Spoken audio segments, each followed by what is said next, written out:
Okay, welcome everyone. We're so excited to have you for the first speaker series for 2026. And it's been my personal pleasure here to introduce you. Right now, I'm Corey Knight. I'm the Director of Sales Training and Development here at Silverton Mortgage. And our esteemed guest this year, I've been fortunate enough to hear him speak a couple times. Not only that, but when we went through a practice run, just the amount of knowledge he has. But I get to introduce Joel Kahn. He's the Vice President and Deputy Chief Economist of the Mortgage Bankers Association nationally. Joel serves as Vice President, Deputy Chief Economist for the Mortgage Bankers. In his roles, he's responsible for the MBA's macroeconomic and housing market forecasts and oversees the production of MBA's industry surveys, including the weekly mortgage application surveys, builder application surveys, and mortgage credit availability index, three of the association's high-profile surveys. Mr. Kahn presents regularly on the economic and housing markets at MBA and industry events and is interviewed and quoted frequently in national, local, and industry media outlets. Prior to joining the MBA, he worked at Ernst & Young's Quantitative Economics and Statistics Quest Group, and he holds a Bachelor of Science in Economic and Statistics from the University of Michigan, Ann Arbor. Okay, I just sorry, Joe, we've talked about this, but he's a Wolverine, so everyone just get ready for that. But before we dive into this session, just want to lay a quick little groundwork. The opinions and interpretations rendered here are solely those of Joel Kahn's and do not necessarily reflect the position of Silverton Mortgage. This session will last for approximately 45 minutes or so. And if you have any questions, please use the Q&A button located at actually at the top of your screen and to ask any questions, and we'll have staff monitoring, collecting your questions throughout the session so we can do a Q&A at the end. We are recording this session, so it will be available on Silverton Mortgage's website after, and then you can also see it on LinkedIn. So first thing, Joel, thanks. It's great seeing you again, especially you dug out of snow in he lives in the DC area, and I guess you said you had tornado watch now too. Yeah, big storms came through last night. Schools got out early and it was exciting, but the most excitement I got was taking the dog out in the rainstorm after that. But thankful for no damage. Anyway, thanks for having me. It's gonna be fun. Excellent. Well, again, like I said earlier, we're so glad you're here. What I want to do now is I want to bring up, this is the first speaker series where Joel's bringing a lot of data. So we wanted everyone to be able to see his data in order to be able to talk about it. Like through the dry run, kind of give you all some of what we'll be talking about here. It's not just a market, but Joel brings it from every perspective, which is great. He brings it from the lender perspective, he brings it from the real estate agent perspective, and the builder perspective. So it doesn't matter where you sit in that realm.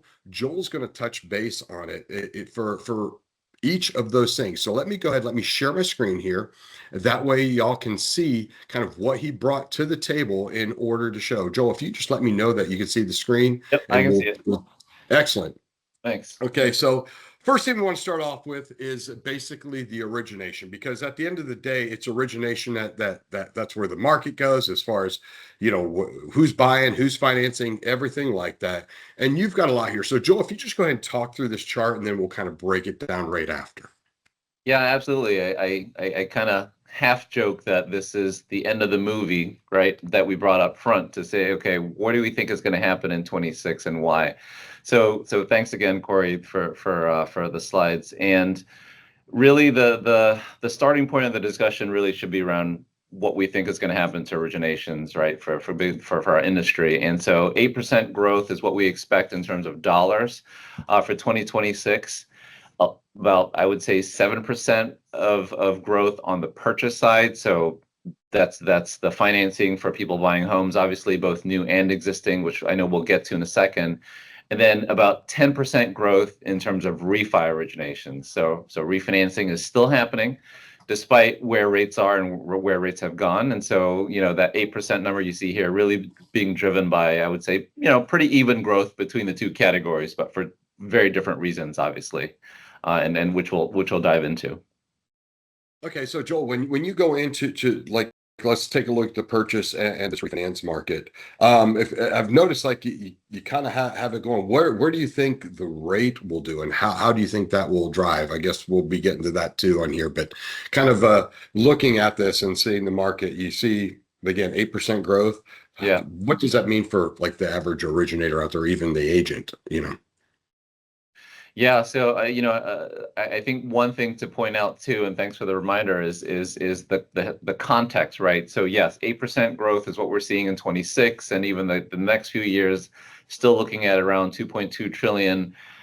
But relative to where we've been, this is more of a, I would say a smaller market than 2020 and 2021 that I think some of us got really used to. But with rates in that 6% range, we expect mortgage rates, the 30-year fixed, to stay in that 6.25, maybe 6 to 6.5% range. That is gonna, I would say, still be somewhat challenging, but at the same time, there are going to be opportunities both on the purchase and the refi side. So things to kind of pick up on that, as we go through the discussion.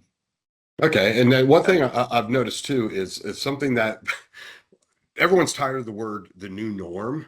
But Yeah, if you take a look at this, when you look across the chart like this, that we are at the actual norm. There's no new norm. It's the norm because everything kind of fluctuate either above or below it. And because you go back to 2011, 12 and everything, and it's kind of a little just we're just a little higher than where it was for right. most of the average.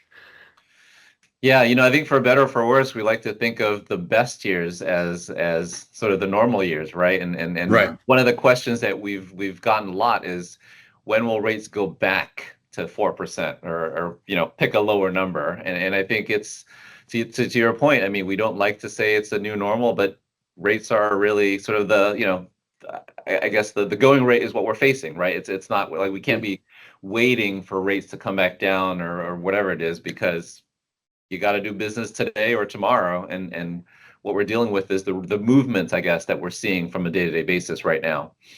Okay, and when you talk about seeing the growth, what do you think is driving? What do you think is getting people to take action to where, guess what, we're still going to, even though the rates are not coming down like everybody Yeah. wants, why is there still growth? So I think the biggest, well, I guess we can split that into refi and purchase, right? I mean, if Mhm. you, if you're thinking about refinances, rates in the low sixes, don't seem to be that appealing. But then over the last 3 or 4 years, you've had a lot of originations happen, and those rates have been higher. Again, you had 3-4% rates in 2020 and 21. You had rates going up to high sevens, right, in 22, maybe early 23. And so origination still happened those years, and now we're at a point where some of those borrowers are ready to refi again, even with rates in the sixes, because a rate in the sixes is better than a rate in the high sevens. And so, the refi discussion really is around that relative change, if you will, right? Not really needing to get back into the fours and the fives, but people benefiting from refinancing at these current rate levels. Okay, and one thing that you have, I see it for the next 3 years, you see it going there. So we should not be expecting a refi boom, so to speak. More like a Right. refi. I think you and I talked about a refi ping, and Yeah. there are windows of opportunities. Can you talk around that for a moment as Yeah. far as for that refi market? Yeah, absolutely. And I think I don't know if I'm getting ahead, but the next chart Oh, is that slide on yeah, refis. here we go. Sorry. Yes, there we go. Yeah, yeah, all good. No. So I mean, absolutely, to that point, a lot of the activity that we've seen has been for folks that got a mortgage in the last few years or so. And what the chart shows really is what rates have done, but also what the average loan size has done. So I could have shown you a chart looking at what applications have done too, but we all know when rates drop, applications tend to spike because people are in the money and they're saying, hey, you know what, maybe it's a good time. Now, we're at a point where, yeah, these little refi pings or these little windows, happen every so often. So you might have a 10 or 20 basis point drop in rates. Someone will come in and say, you know what, I have a higher rate, or I want to move from an arm into a fix or whatever, or cash out even. That's happening, right? And again, because I think there's that what's the word? The benefit, sorry, from refinancing into, even with the rate in the sixes. You know, It matters a lot for folks with larger loan sizes because, on a dollar basis, right, it reduces your monthly payment by that much more, even if the rate drop isn't that big. And that's kind of why I focused on this one because I think it's really important. The thing here, and I know this is my long-winded way of getting to that, is to pay attention, right? If you're, working with your borrowers and who has a rate that's, let's just say, over 6.5, who might benefit from a refi, these windows don't stick around for very long. So I think you kind of have to be ready to act when rates do come down, especially for these borrowers who would be either ones to benefit from that. Another reason why that average loan size has spiked too is because, again, thinking about how it benefits the customer, people are refinancing into ARMs. So you have an ARM rate that's pretty competitive. That's about anywhere from 60 to 90 bips lower than a fixed rate. And so for someone with a larger loan size, who's financially right appropriate, I guess, right, to take out an ARM, 5 to 7 years of sort of fixed with a fixed rate is actually it's a pretty decent horizon, if you will, for that person to take advantage of that. So, all that to say is the opportunities I think are there for ARMs. I'm sorry, for refis. We shouldn't be waiting for rates to get into the fours and the fives. There are definitely plenty of folks there who can benefit from these little refi pings, as Corey says. Okay, so with that, okay, two things I want to go. One, driving the refi, because I know you look at all that data, but the average national debt is huge right now too. So you have people that are trying, I guess, to find relief there. And you talk about how the equity, because that's where the price of the equity spikes. So what percentage do you have any idea of kind of, okay, some is going to be rate term, the rest is going to be kind of cash out. Do you have any kind of thoughts behind any of that, or what does the NBA think that's kind of Yeah, driving? I mean there's definitely data out there. I mean, I honestly haven't really focused on the split, but I will tell you that, maybe pre second half of 25, remember you can see here, we've had a couple of episodes where rates have dipped, right, going back to late 24, and sort of about the same time, fall of 25. I would say the first couple of cycles there were a lot of cash outs. Just the need for folks to just use their equity because equity levels on the aggregate are still at record levels, home equity levels. And more recently, I think as rates have sort of stayed in that low six range, that has pivoted a little bit more to more rate term. And Corey, to that point, absolutely, we've seen from a macroeconomic perspective, more people using credit card debt, right? Auto loan balances are up.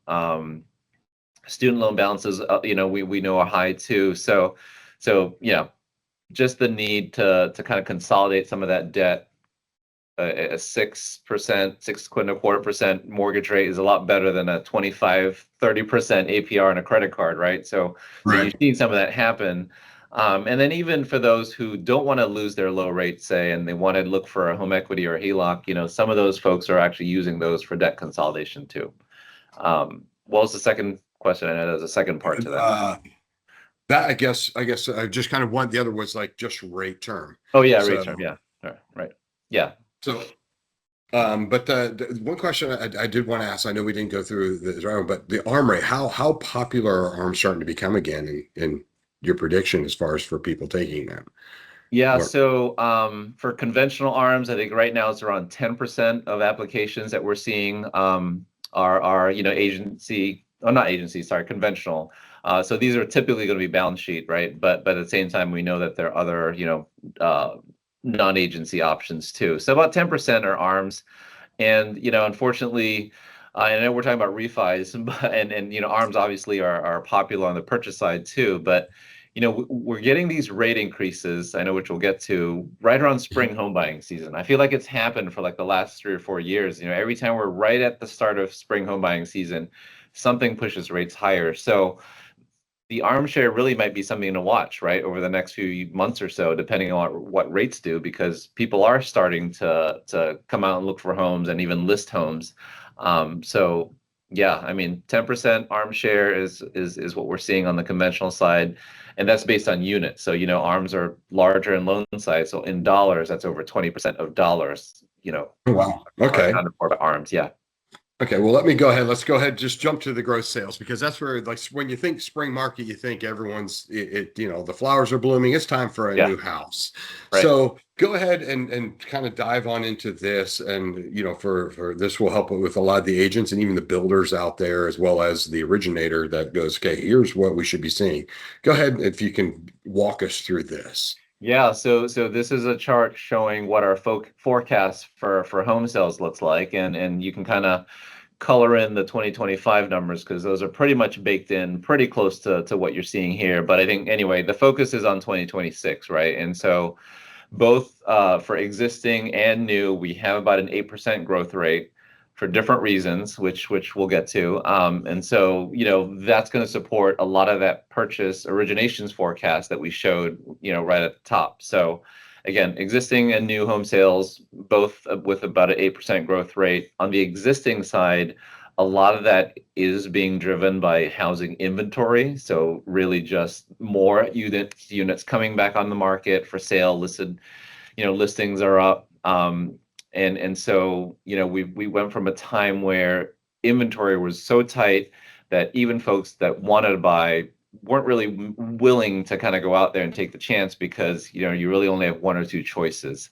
Now, maybe I'm just kind of pulling numbers out, right? So maybe you have 8 choices of homes because, again, there are more listings out there.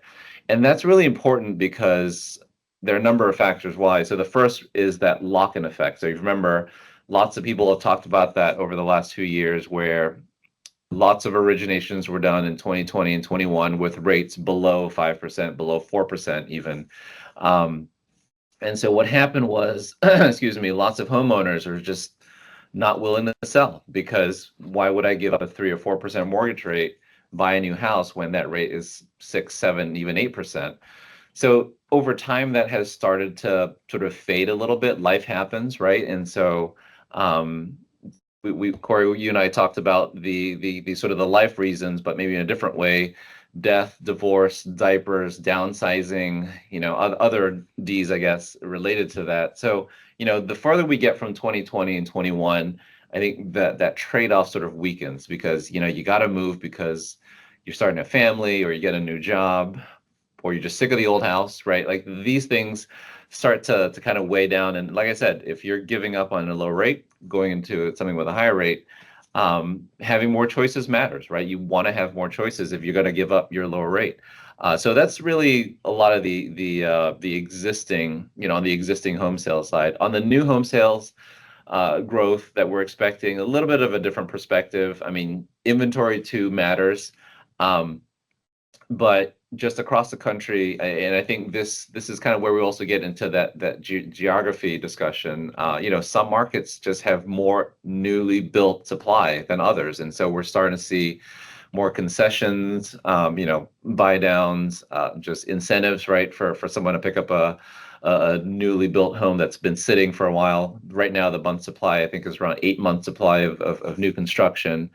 But again, that's in very specific parts of the country. I want to say Arizona, Texas are two that come to mind. New construction happened there over the last few years, and that's sort of been I don't want to say sitting, but it's been slower to sell. Let's be a little more positive, right? A little bit slower to sell. So there has been that incentive to move a lot of that stock, and so that's why we're expecting some growth on the new home sales side as well, even though Okay. again there are some challenges. Yeah. Right. I think for a while there, like you said, when on the resale side, you could pick from very little. So the only thing you really choose from is new home sales. And now that's kind of balancing out. So I guess you think people are finally, it also, like you said, the farther it gets in the past, I think you start to let go of that. And you're going, okay, this is what it is. Yep. And, like we talked about, like, all those D factors. And then part of it is just you're tired of looking at the same four Right. walls and you're holding on to, well, I've got this rate, but I'm still looking at these four walls. And do you expect it to stay? Is it like more of a buyer's market? Do you expect it to stay like this for a while? Or do you think it'll kind of balance, kind of ebb and flow, I guess, accordingly? Yeah, I mean, on average, you can see here, we have some growth expected. Mhm. It's slow growth expected over the next few years because, it still is going to be pretty tight on average. It really depends on where you are. I mean, we'll show that picture a little bit later, but to that point, wanted to emphasize that the mortgage rate isn't the Mhm. only thing when the only factor when someone's deciding to buy, right? Like that is one of a few different factors. So we talked about sort of life reasons, location, longer term financial needs, like those all play into that decision. And so, yeah, rates even in the low sixes, you know, maybe somewhat higher than people want, but again, when you have these life reasons for that are compelling, right? That would make someone move or look at a new construction or another existing home that's larger, maybe more recently renovated. I mean, these all play into that decision too, and we know that for the most part, people don't jump to buy just because rates are down this week. That Right. decision has probably already been made, right? Like they've been thinking about this for a while, and then they might act a little bit sooner, but it's not going to change the decision. If that makes sense, right? So these are sort of longer term uh, factors. Yeah, excellent. Well, but to me, I like the slow growth because it helps kind of balance everything out. Right. So let's go ahead. Let's talk about that map that you mentioned earlier. So Yeah. go ahead and kind of explain the two maps you have here and what it means to everybody out there. Yeah. So I wanted to talk about this one because, as we talked about, Corey, we wanted to really sort of hone in on how localized everything has become. Housing has always been local. That's one of the sayings, right? If you're in real estate, but you can see that it's become even more extreme, maybe is the right word, depending on where you're in the country. So to quickly explain these two, if you look at the chart on the left, those are active listings that Totality has tracked. And the purple highlights show you really a deficit in listings relative to the 2017-2019 period. So the Midwest and the Northeast obviously jump out. I think just less home building happened there over the last 5 years or so. Still tough to build, right? You had maybe an aging housing stock, right? That also made things a little bit more, I don't know, tighter. It just made you just fewer available units or desirable units on the market that just keeping those markets tight. And then um, the yellow, orange, depending on what you're seeing on the screen, peach, I guess, those areas seeing more inventory growth. So, more units for sale in the southeast, in the south, maybe even on the west coast. And for different reasons. I think if you look at the southeast, a lot of that is new construction, just the ability to build, right? Maybe lower cost, like that's been helpful for builders. But if you look at the west coast, I would say for a different reason. That's really sort of inventory because of just prices being too high and people sort of moving out of the area, or just because prices are too high and units aren't selling. People just aren't willing to pay those prices anymore. So the inventory growth, in maybe the left half of the country and the southeast part of the country are for different reasons. But all that to say is now if you then try to connect the two, right, look at the chart on the right, like the darker blue is where home price growth is the strongest. So you have the Northeast and the Midwest again with home price growth that's higher than the national average. The national average just under 2% right now, but you have 4, 5, 6, 7% growth in many of those northeastern states and even some of the Midwest.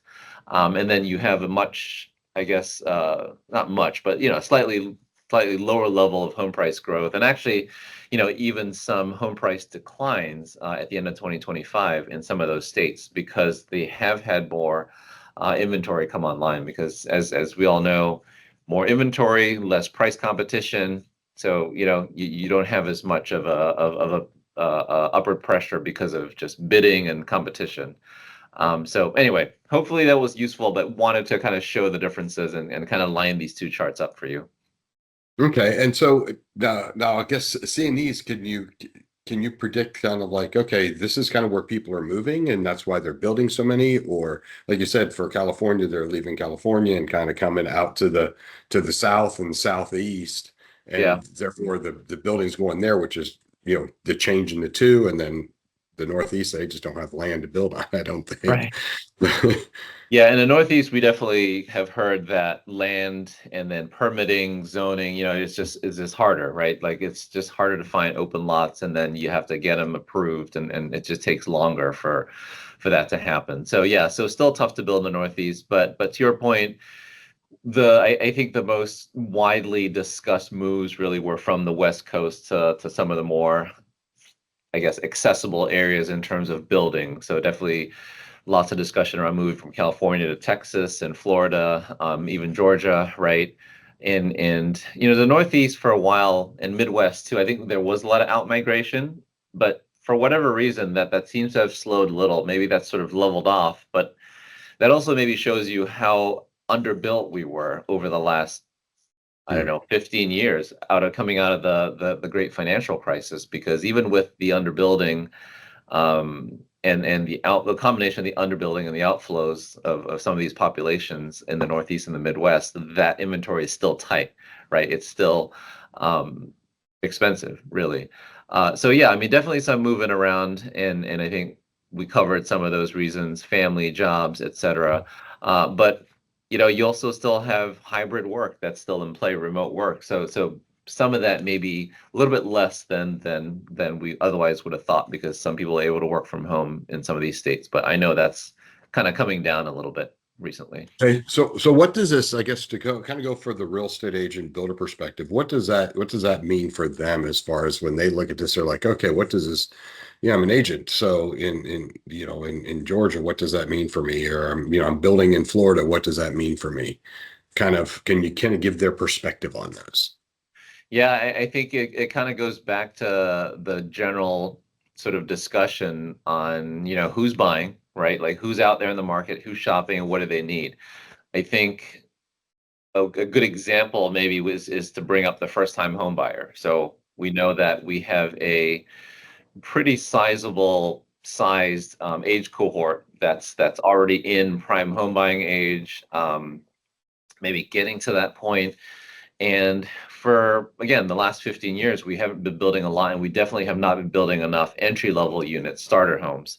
And so, yes, we know that a lot of large home builders have said that's part of the goal, right? Is to kind of help with that, build more townhouses, build more smaller square footage, just more affordable units. But still, with that large of a cohort, there might still be a mismatch. So what I'm getting to is, if you're in an area where it's tight, I mean, it definitely does. So that knowledge matters, right? Like if you have someone who's coming in and looking for an entry level or a less expensive unit, like that local knowledge really matters. And of course, we know we're talking this at a state level, but it really goes down to even the zip code, right? Neighborhood Mm. level. Like you need to know where the right matches are. We always talk about sort of that inventory mismatch, because you have lots of old homes out there, right, that may or may not be suitable for a first time home buyer. So that's sort of where I would think about that discussion. Corey, I don't know if you had any other thoughts, but that's kind of like the matching, I guess, or the Okay. suitability discussion. Yeah. No, Obviously, price point is a big one, right? But mhm. I don't know that a first time homebuyer would want a cheap 6,000 square foot home, right, versus a townhouse. Maybe they would want Right. it. I No, don't no, know. Then get their friends I to move in. agree.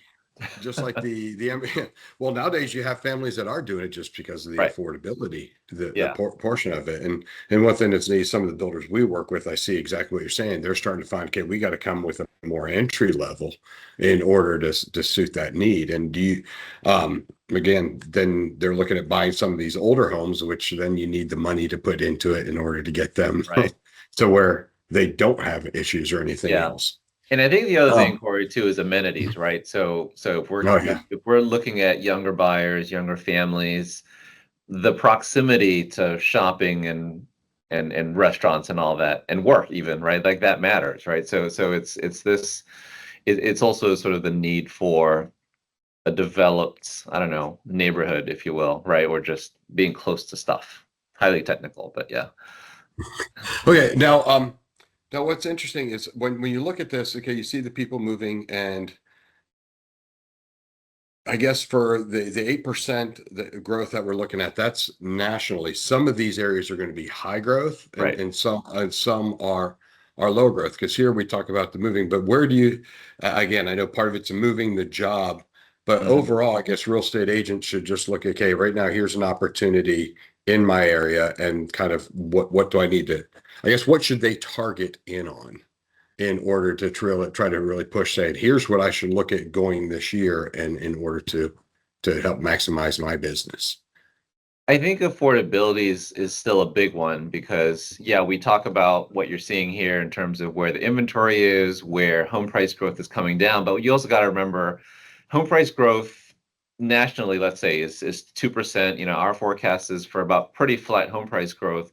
So we're not talking about home price decline still at a national level. Yes, you can see price declines in Florida and Texas, but this is just sort of a 1 year, it's sort of a 12-month Okay. look back, right? But we've gone through, I don't know how far back you want to go, really post crisis. I don't know, let's just say 15 to 18 years of price growth. So this is Right. annual growth on top of, right? It's compounding basically. And so Mhm.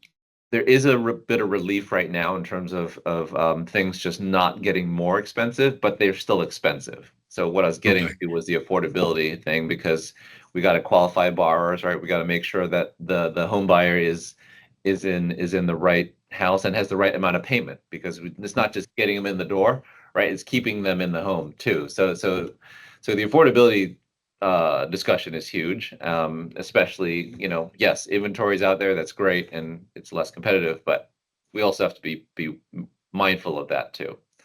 Okay. So do you think there'll be a growth in arms? I know right now you said it's about 10%, at least in the conventional limit.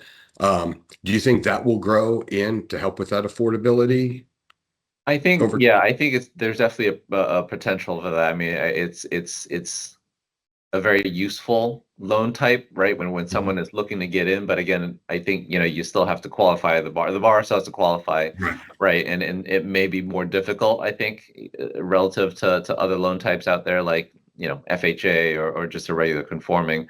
So yeah, I mean, it's an opportunity for the right buyer, for sure. Mhm. Yeah, Okay. So yeah, you see some potential growth as within reason.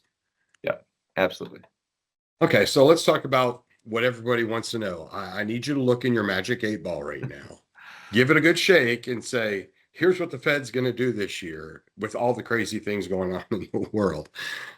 Yeah, so this is one of those times where, and maybe I should have done this, is we should have been updating a chart right like 5 minutes before getting on the meeting, because things are changing. So yeah, we just sort of went through sort of the baseline expectation and what we're thinking for housing, but there definitely are some uncertainties and even slight headwinds right now. So the war that's going on in the Middle East is having an impact on oil prices, and it's having an impact, sort of this ripple effect on prices that we're all paying here at the pump, and potentially for other goods that need to be transported, right? Because transportation matters when you're buying stuff.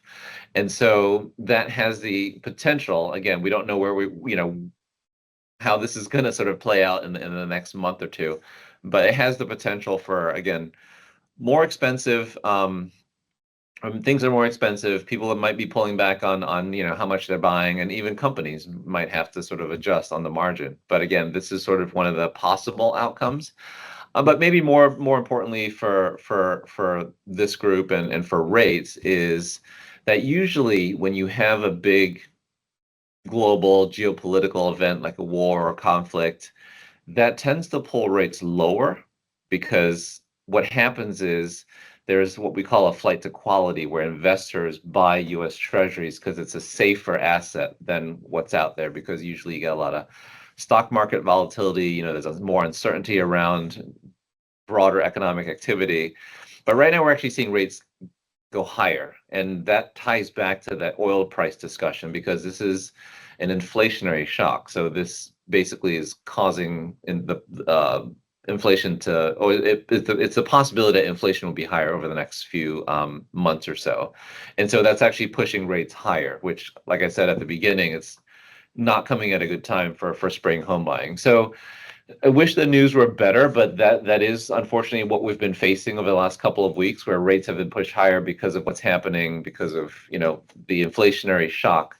And so, at least for the next meeting, the Fed I know is actually meeting tomorrow. You see here on our chart, we said 25 bips of additional cuts. I mean, I think for now that's probably going to be a lower likelihood event. So we were probably going to see them hold the Fed funds rate at the current level because they want to make sure inflation doesn't get too high. And really quickly, the reason why that's important is because when inflation gets too high, we all, as an economy, change the way we make financial decisions, right? Because when inflation gets high, your purchasing power gets reduced. And so what do? You budget. You budget differently. Say, okay, I'm going to buy cheaper things, maybe less things. Companies do the same, right? The inputs are higher, so they got to cut back too. But then they also have to pass those higher costs on to their consumers, which is what we face. And then we keep pulling back. So you see, I could do this all day, right? You see where this cycle is going. Right. The Fed wants us to be at a place, what they call price stability, where inflation is not too high. So all that to say is they're probably going to keep rates where they are to keep inflation from getting out of control. And then on our rate forecast, very similar, higher inflationary pressure, higher 10-year, and unfortunately, higher mortgage rates in the near term. But again, it's also going to be noisy. So yes, rates can go up, they can also go down, right? So again, with that volatility, we'll probably stay in the 6.25, 6 to 6.5 is a big range, but that's where you might see mortgage rates stay for a little bit. Sorry, that was a mouthful, but wanted to No, that was good. explain it Because all. one thing that reminded me of what you said in the beginning is you have to pay attention. Yeah, And I think what happens is so many times we have this when it gets here, I'll do it, not realizing it dipped there for just a moment or it dipped close, but you're waiting for like the magic number. And like you just said, it right now, typically when there's a conflict, rates go down, but right now it went up because of oil. So there's so many different factors. So what's the best thing for someone to do? I mean, for one, I think, like you said, if you're in those, you're using all those D's on why we need to buy a house and everything, you just got to make the decision and go and realize that that's what it is. You can always look to do later, just find what you can afford and make the right. move. But for those like looking to refinance, like I guess the originator should be looking, okay, you're more following it every day, not looking for a landmark, but okay, what did it do today? Because I think you said there was a dip when we talked before. There's a dip a few weeks back that Yeah, refis really surged, and a lot of right. people missed it because they're waiting for this when this would have worked. Could you talk a little bit more about ways for them to watch, and even that, like whether it's a consumer watching this right now or the originator, or even the real estate agent saying, "Hey, look, let's find the house and we can watch this market and look at this," and that may be your moment. So Yeah, that's a great illustration because you go back, I want to say it's like January, we had a big dip in rates and there's a huge reaction because I think there was a 5 in front of the 30-year fixed mortgage rate for a couple of weeks. And that was this psychological trigger that really mhm, made people act. So that is a good example of a big reaction again when we kind of get to this psychological marker. But Corey, to your point, we can't always be waiting for that, right? And so if you're thinking about refis, it's like knowing where the borrowers are because we know everyone is a different place. Someone might have a 7.5%, someone might have a 6.75. So how much would they gain from another 10 or 20 bit move in rates, right? So having that in your mind and knowing sort of who to talk to when it gets to that point. And I think on the purchase side, a little bit trickier to time the market.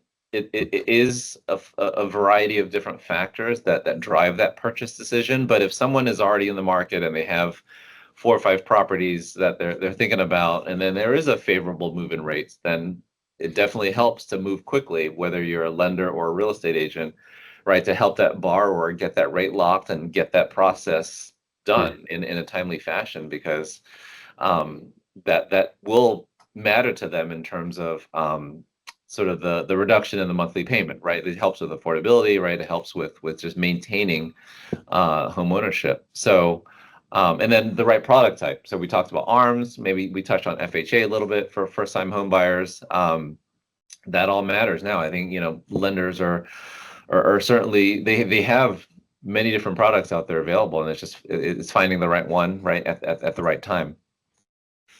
Okay, no, I agree. So if someone's watching, because you have the people, especially right now, it's as you know, it's always a purchase market, and with purchases being the majority of the businesses that we do, and I'm sure everyone else out there does, and of course, real estate agents, they don't care about refis, they want the purchases too, and so for them, like you see people saying, "Well, I don't want to lock yet. I don't want to lock yet," because people want to play that game too. Is there any advice you give to them if you're going to do that, do this, or else? Just trust even like the loan officers sometimes go, hey, well, let's hold on, this is going to come out, let's see what we do. What indicators should people look at to say, okay, I just need to go ahead and do this I think overall it's where's my budget, say if I'm good, do it. Yeah. But you always have that person that wants to learn and know a little bit more and do that. Right. Yeah. I think this is also, we didn't really get to talk about this. This is also kind of an interesting time for the economy, right? You Mhm. have I guess different views on where the job market is. You see some places job market is stronger than others. Some industries, job market stronger than others. So employment obviously matters, right? So it's understanding where the borrower circumstance is or is like, um, and just again to your point, making sure it fits their needs, right? And where they are in terms of affordability, what they can afford, and then what the rate story is doing.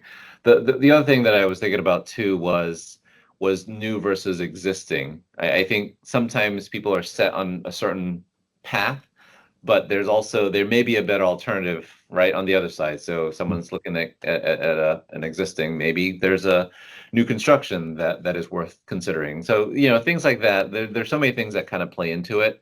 But I think ultimately it's having the relationship, and whether it's an LO or a real estate agent or a builder, it's having the communication with your business partners, with your clients. Like that's kind of how it all comes together, I think, because the more information flows, the better, because you're then able to understand if you're let's just say, for example, you're an LO, or understanding what a real estate agent has to offer in terms of listings, right? Or what the nearest new community, right, being built, what kinds of units are there and what kinds of pricing is there. So I think, like, and then again, like we could do this again around the table, right? If you're a builder, understanding whether it's your own affinity or JV relationships, or a different kind of lender, right? And knowing the real estate agents to bring them in. Does that make sense? I know I'm kind of throwing a lot, Yeah. but Yeah, no. I think the biggest thing I got out of that, which is it seems to be lacking a lot, is the communication between all parties.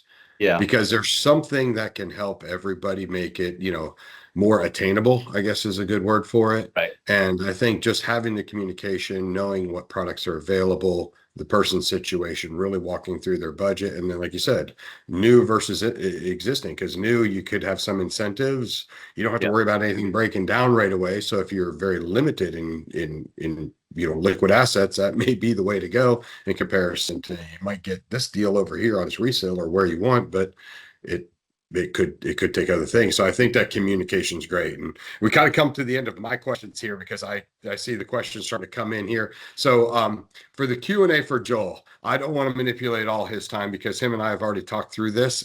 And so I want to open up. He goes, first question we have in here. So please Q&A, hit the Q&A, type your question in for those who have questions.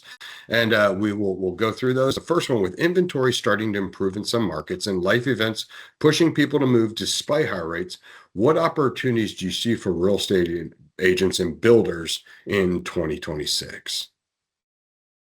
I think that's a lot of what we covered, right? I mean, I think it's gonna be finding the best matches in terms of which buyers are looking for what, and obviously the locations or the geographies matter. So whether it's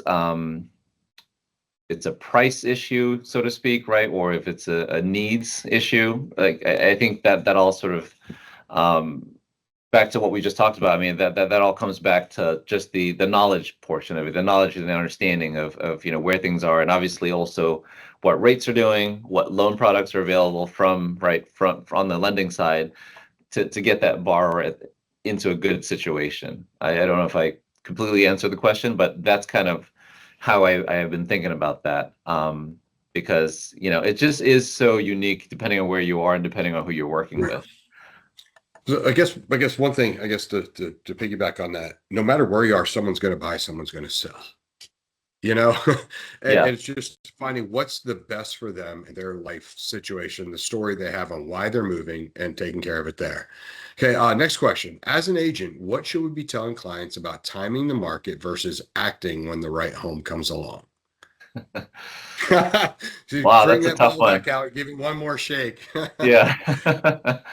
On the purchase side, at least, thinking back 10 years or over the last 10 years, I mean, because inventory has been so tight, it's really about the suit of, personally, maybe, I don't know if that's the common uh, opinion, but it's really just finding the right home, right? I mean, I think you can't really time it if you're looking for a very specific type of house.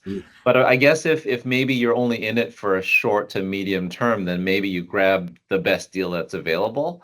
But if we're thinking about this from a Mhm. longer term, right, and then it's more of a, what do you really need and how long do you expect to stay in the home? And then that Mhm. too maybe also plays into the kind of mortgage or the kind of rate you're looking out for, because if I'm using an extreme example, if someone really just wants to buy for the next 5 years or so, and they want the lowest possible price, then maybe an arm is the right way to do it, right? I think that's kind of how I think about it, because then yeah, then maybe they would want to time the market. Like I don't think that's Right. ever a good idea on the purchase side, but but hey, you know what? Like, but I think it has to be a little bit more structural than that, right? The conversation has to be how long are you going to be in the house, right? Like what are you comfortable with as far as a mortgage loan type goes, things like that. That's One kind thing of how I would think about that. I really love how you're saying it because it's not about the market, it's about the person at the end of the day. And what, like you said, what are they comfortable with? Are you going to be there a while? Because guess what? If you're going to be there a while, you may not like what it is right now, but if that's the house. Now, Yeah, can you budget for it? So I yeah, think, to go to the agent that put that in there, I think that's a great question. You gotta understand what the customer's needs are and work according to their needs. And the timing is if the house is available now, the timing is now. Why, like you said, you could wait for it and like you went through some economic indicators, but that could change at one phone call and one piece of news you wake up to overnight, and what you thought was going to go here now went here, you know. So that's a great question. Now, now, what should we be watching for, or any signs to look for when taking advantage of smaller refi windows? So when the rates dip. that is another good question. I think it's having tried to forecast rates for the last 16 years or so. That's a tough one. I mean, that's, like I said, the general rules of thumb are, this is a funny industry, right? Like typically when you have a geopolitical event, you have economic weakness, right? Or some indication that the economy is cooling or inflation is going down. That's typically when rates come down. And so it's usually it's the bad news. There are definitely times where without getting too technical, between where that spread narrows, and that spread I mean the difference between the 30-year fixed mortgage rate and the 10-year Treasury. That if that narrows, that brings rates down as well. Um, but that's way harder to predict than I think sort of the broader macro situation. And so it's sort of paying attention to again macroeconomically or just sort of broader financial markets, right? What might be driving rates in the next few weeks? That's kind of how we think about it, because it moves so quickly. I guess is what I was Right. getting to. But again, understanding where the borrower is based on their current rate and where they might benefit is important, because yeah, 10 20 basis point excuse me 10 to 20 bips might make a difference, but if they're already deep in the money, then I don't know how worth it's waiting for that additional benefit, if that makes sense. Like if it's already at a pretty good sort of place, then you know it's kind of a gamble, right? So does that make sense? I think Yeah, it's the overall benefit versus like the nickels and the dimes at the end of the day. no, I agree because sometimes we're waiting for the big win rather than a win. Yeah, right. Does that make sense? Yeah, Okay. Okay, absolutely. excellent. Okay, let me see. Any more questions? We got time here for just one more question for Joel, and I know he gave a lot of information. And I know some of you uh, that are on the call here sitting there going, "Okay, Joel's telling me I'm kind of right here," but also I guess we have a guy that that works for us here, Joel, that says the same thing. Everyone thinks they know what they're doing until you get the Mike Tyson quote. Everyone thinks he has a plan of what they're going to do until you get punched in the face. So, and like you said, you sit there, it's your job to kind of figure out these predictions, but all of a sudden you get punched in the face by this happens. You're like, was not Right. expecting that. And so it's I think one thing that the biggest thing I got of it is be alert. Every time's a good time. You just have to make sure that it's good for that person. Yeah, absolutely. I think that's especially in this market. It's been so volatile.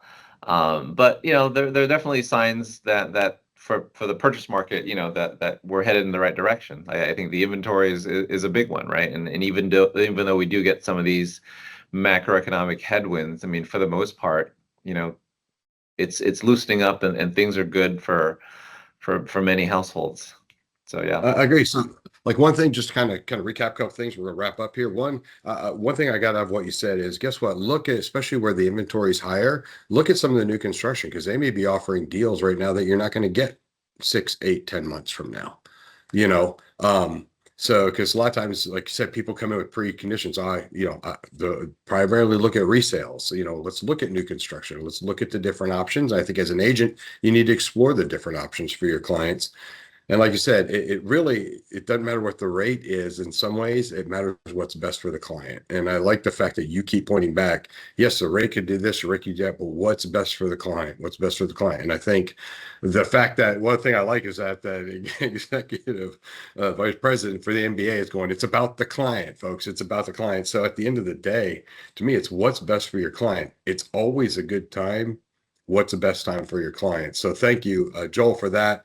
And unfortunately, our time comes to an end. And if you have any other questions, you can email me, Corey Knight, and but here Hannah put in there in order to kind of reach out to us for questions, and I'll try to get your questions from Joel answered. And if we didn't get to one, if one pops in after, I'll get it answered too. But Joel, on behalf of our audience, on behalf of Silverton Mortgage, I want to appreciate you spending the time with us today. Obviously, your enthusiasm, passage, your knowledge, and I really like the fact that you looped around a couple times to make sure we got it. It's really helped us today because one thing that you didn't get a lot of questions meant you explained a lot of things well, which is good. And you help us kind of understand the climate that we're all working in so we can perform better. So as we continue our speaker series with another event earlier in summer, be sure to follow us, Silverton Mortgage, on social media for more information. Thank you again, Joel, for coming on here and being with us and sharing your knowledge. And y'all can follow Joel too. Please top his social media, and we look forward to seeing y'all here in our summer session. Thanks, Corey. Thanks for having me. Thank you. Thanks, Joel.